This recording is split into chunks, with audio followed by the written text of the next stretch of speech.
Hello everyone, welcome back to class. Today we need to cover some material about the Big Bang and how we know what we know about the Big Bang. So I want you to have your notebooks or your Google Doc where you're taking your notes ready to go so you can get this information and have it for later use. We know that the universe had a beginning and it was a really long time ago. The little project that it says here in this slide is the project of drawing on the long piece of paper the timeline of the universe. Hopefully you remember a little bit about how that worked and the comparison of time of like a human lifetime, comparing that to the age of the universe and how long the universe has been around. It's pretty incredible to think about how long it's been. About 14 billion years. And remember that a billion is 1,000 million, and a million is 1,000 thousand. So that's 14,000 years. That's a pretty long time. So the universe has been around, and we understand quite a bit about where it came from. So it's really old, and here's how we know what we know. And you don't really need to write this down, but we're going to cover some pieces of evidence for you to understand how the universe started, and more importantly, how we know what we know. First of all, we need to talk about some misconceptions concerning the Big Bang. The first misconception that I hear quite a bit is that it was an explosion, like something you might see in a Michael Bay movie. Fire and, kind of a thing. It wasn't an explosion. It was an expansion, which could be similar, but it is different in that it's not going to make like this fireball or anything like that. It was an expansion of space-time, and it didn't come from nothing. Space and time existed before the Big Bang, but they were all so compressed that they were all in the same space. So everything and all time, everything that's in the universe was in this single little speck. And that single speck expanded away from itself very, very quickly. And we know that this happened, and it's not a guess. So that's another misconception. A lot of people, again, misconstrue the idea of a scientific theory with a theory that you might have about why your cat doesn't like a certain Purina food, okay? And yes, I just made that example up off the top of my head. Your theory about why your cat doesn't like that Purina food is not a scientific theory. It is a hypothesis at best. It's an educated guess. A theory, remember, is something that has been proven time and time again by evidence. So we can see that the Big Bang is a scientific theory in that it has been shown to be true from evidence. All right. So it wasn't an explosion, it didn't come from nothing, and it's not a guess. We know that this happened. So we're going to cover 4 different pieces of evidence. Primarily, first off, we will start off with Redshift and what that is. Don't worry, I will explain all of these things in greater detail.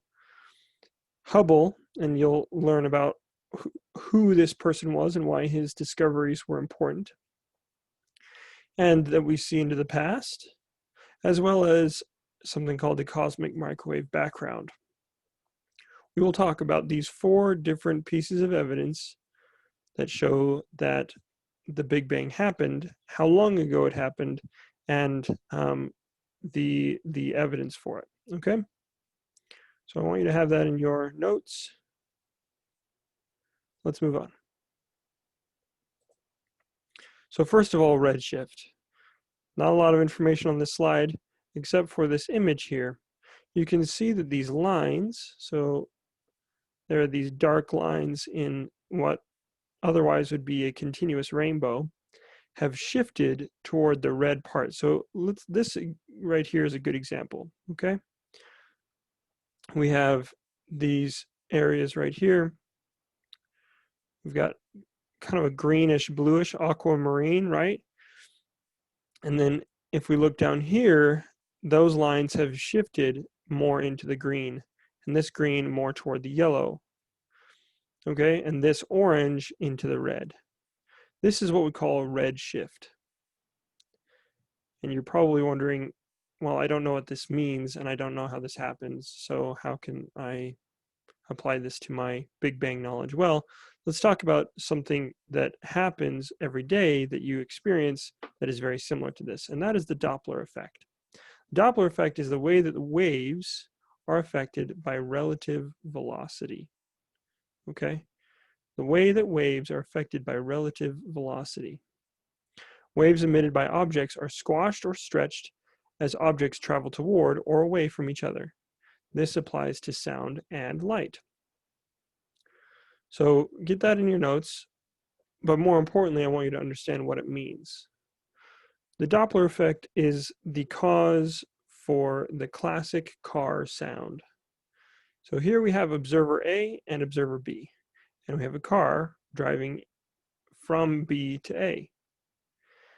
This car is moving toward A and away from B. Well, observer A hears a certain sound.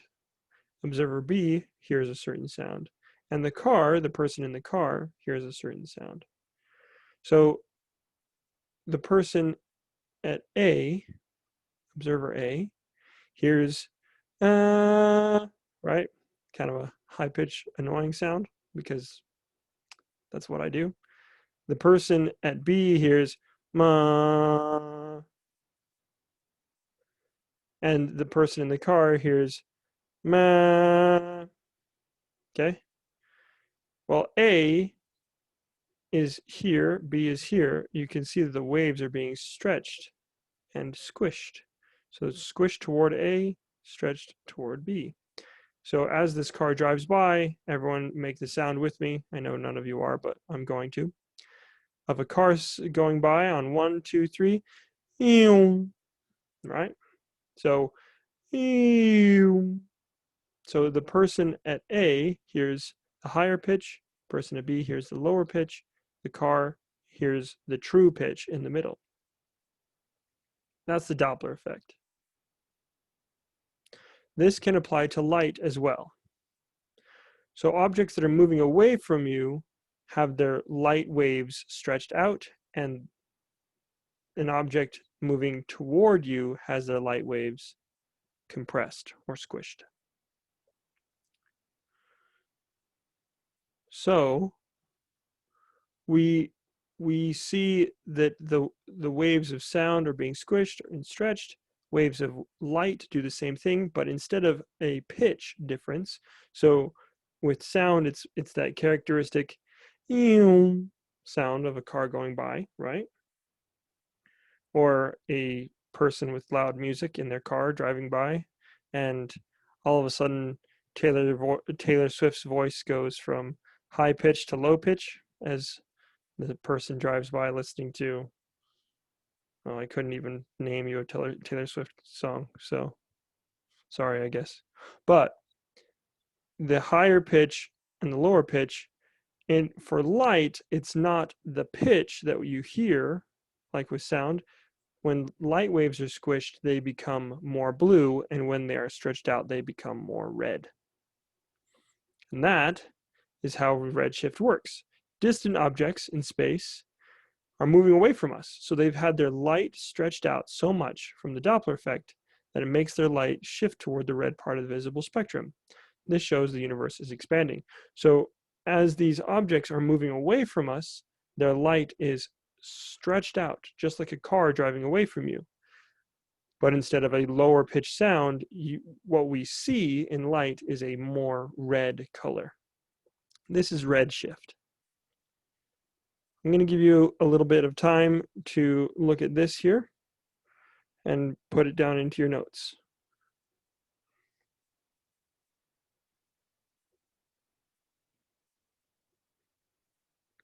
Okay, I think that we should have Just about enough time. So just to reiterate,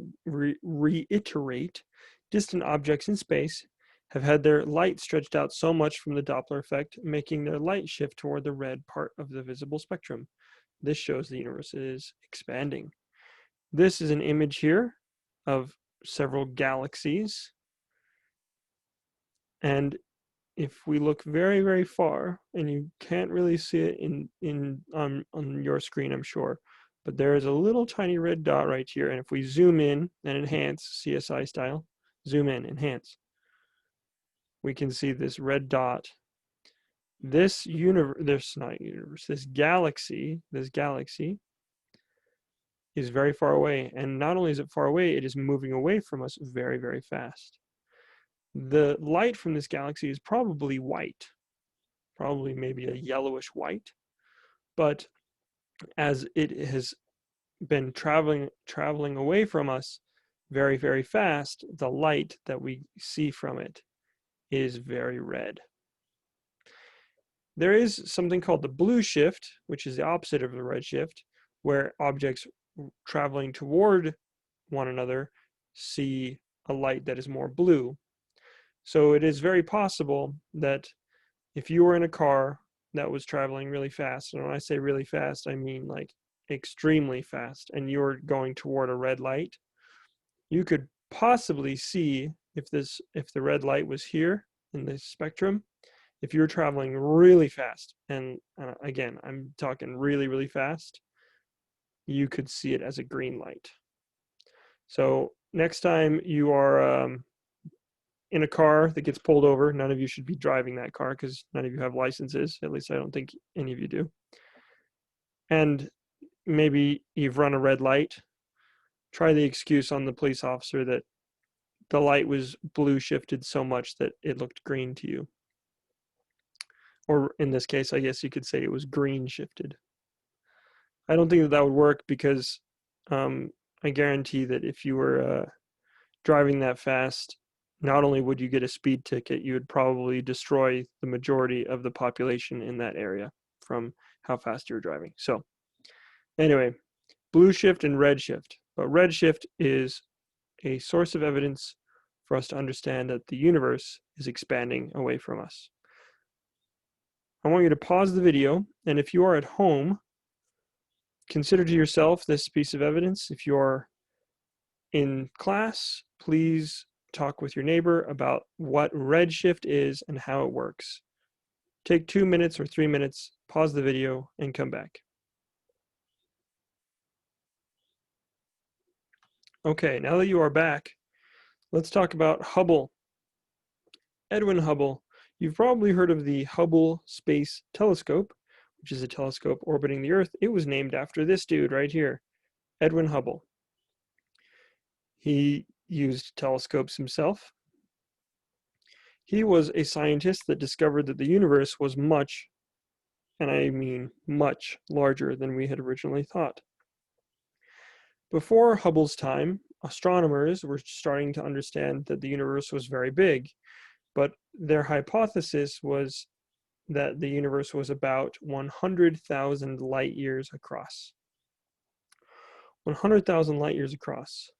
So that's really big compared to you and me. That's way, way, way out there. But Hubble kept on finding discoveries that it appeared that some of these objects he was looking at were way farther than that.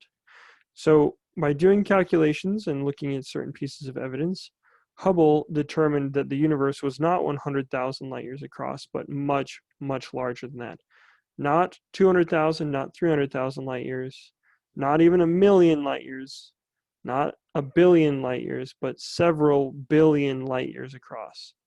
These pieces of evidence were disputed at the time, as it is with all good science, that when a scientist comes up with some new evidence that challenges our understanding at the time, the scientists in that community say, whoa, hang on a second. We've got to look at your evidence and see if you're right or not.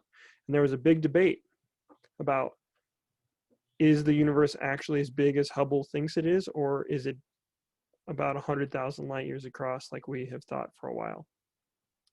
Well, as more evidence came in and more astronomers kept on looking at these objects that Hubble was looking at and saying those objects actually are extremely far away, we started to understand more and more that Hubble was correct and that the universe is several billion light years across.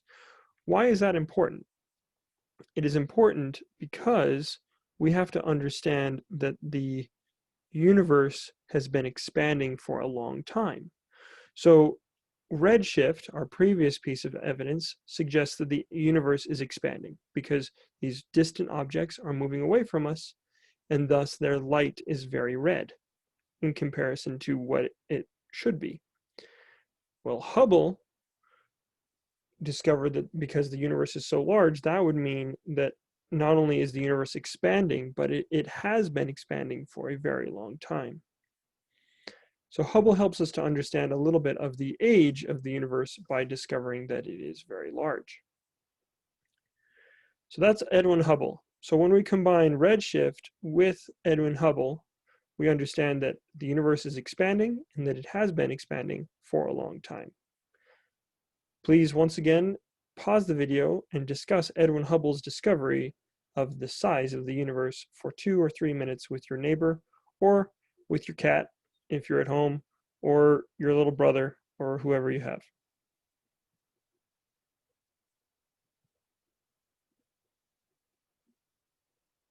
All right, now you're back. Let's talk about the next piece of evidence. And that next piece of evidence is seeing into the past. I'm sure that many of you have gone out and stargazed, and people have talked about that the light that we see from distant objects is old. It is true. It is old, but all light is a little bit old. Everything that you see is not as it is, but how it was. So I want you to look at the wall or a poster on the wall, or maybe look out the window, and I want you to consider that object that you're looking at. Look at an object. Some of you aren't looking at any objects. I want you to look at an object. And I want you to consider that you are seeing that object not as it is, but as it was. A fraction of a fraction of a fraction of a second ago, you are seeing that object as it was, not as it is. That is because it takes time for light to travel.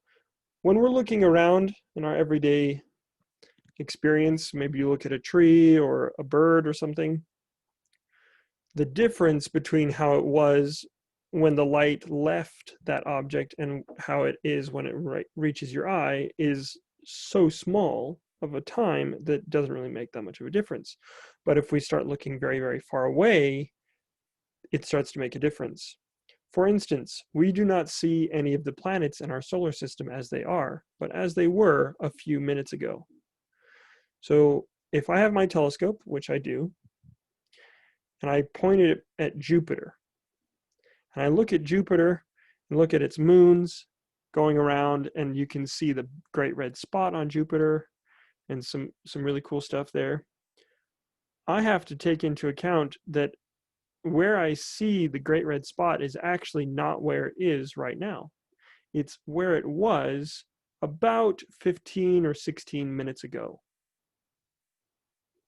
Okay, so, and that's when Jupiter's really close. When it's far away, it's more like an hour ago. That's because it takes the time for light to travel between Jupiter and my eye. And this is even more intense and more extreme when we look out into the deep universe. When we look out, and this is a real image here on this slide, this is a real image of galaxies, distant galaxies. I think there's one star right here, but every other point of light in this image, even the tiny little ones right here, tiny one right there, these are all galaxies full of billions or maybe even trillions of stars. And we do not see these objects as they are right now, but as they were millions, or in some cases even billions of years ago. this is pretty incredible. This allows us to see into the past of the universe. We can look out and we can see objects. I believe that the farthest object that we've ever seen is about 11 billion light years away. And so what that means is that it has taken 11 billion years for the light from that galaxy to reach us. And we can see that galaxy as it was 11 billion years ago. 11 billion years ago is only 3 billion years into the universe, into the age of the universe.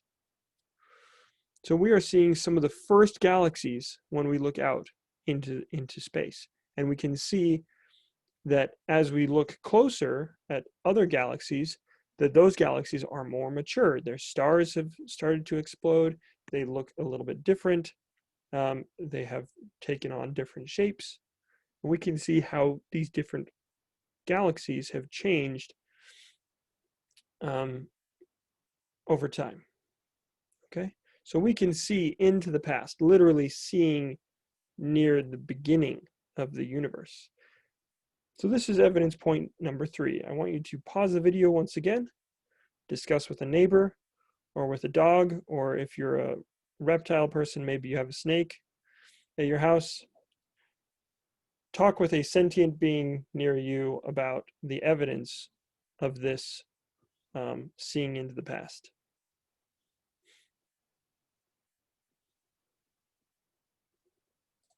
All right, now you're back.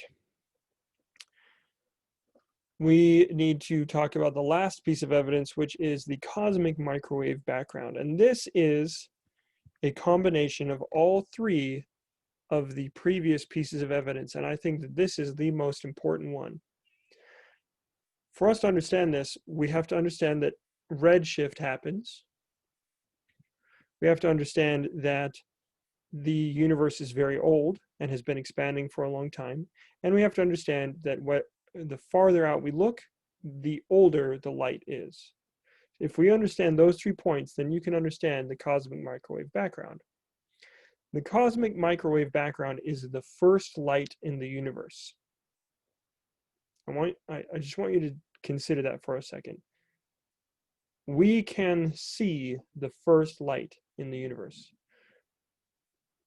Very quickly after the Big Bang, the atoms and particles in the universe became transparent to light, meaning that light was able to travel through the universe all at the same time, all throughout the universe. Light was able to travel through. And when this happened, there was a flash of light from every portion of the universe at the same time. There was this flash of light that traveled through the universe all at the same time, emanating from every part of the universe. Well, we can see that glow still today.